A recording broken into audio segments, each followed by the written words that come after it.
This build is so diabolical that Bungie themselves have already confirmed an incoming nerf, so that way Trials of Osiris would not be ruined by how powerful this build is in PvP. We're going to give you the full breakdown of it, so if you want to use it and run it in comp or anywhere in the Crucible before it gets nerfed, you can do so. Or if you're getting absolutely ran over inside PvP right now by hunters using Last Word, you're going to understand why. We have Radiant Dance Machines on. They've been reworked and they are so powerful now. Pair that with the Last Word and you are basically running around with infinite machine gun ammo at this point. And bonus points if you're rocking a controller. If you're using mouse and keyboard, it's going to be a little more difficult to do this, but not impossible. Just make sure you slap on double kinetic targeting. We're going to be walking around, hip firing the Last Word as much as possible, and then we're going to go with Night Stalker. I'm going to explain why in just a moment.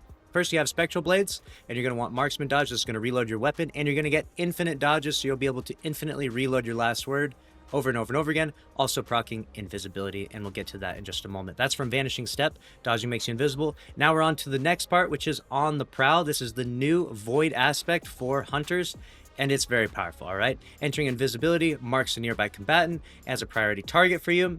Okay, defeating that priority target creates a cloud of smoke that makes you and allies invisible when passing through it. So more invisibility, right? You dodge, you go invis, you kill an enemy that's marked, you pass through smoke, you're invis again. And then on top of that, when the priority targets are defeated, you and nearby allies gain an increased weapon reload speed, stability for a short duration, and are granted grenade, melee, and class ability energy. So this build is not just good for you, but for anyone else on your team as well. We're gonna pair all of this with Echo of Persistence, so our invisibility lasts a little longer. We're gonna have Dilation, so that way we get increased mobility and intellect. We're gonna have Echo of Starvation, so that way we get Devour from orb pickup, and we're going to be making orbs from every single kill because we're dodging, going invis before every kill. So literally such a good fragment to pair with this. Next up, we have Echo of Vigilance, which is really nice because when your shields are depleted, you're going to get an overshield. And then you have Obscurity, which is going to give us just 10 more recovery. It's not like you're not going to hit a finisher inside PvP. So I just did that for stats. You can pick a different fragment for stats as well if you need to spec it out.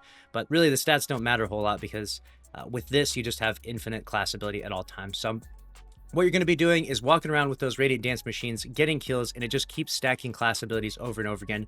You go invis, it reloads your gun, and then you obviously pair that with walking into the smoke from On the Prowl. It's diabolical. You can see the gameplay behind me here. This is my friend Roxley walking around and just running through teams with this.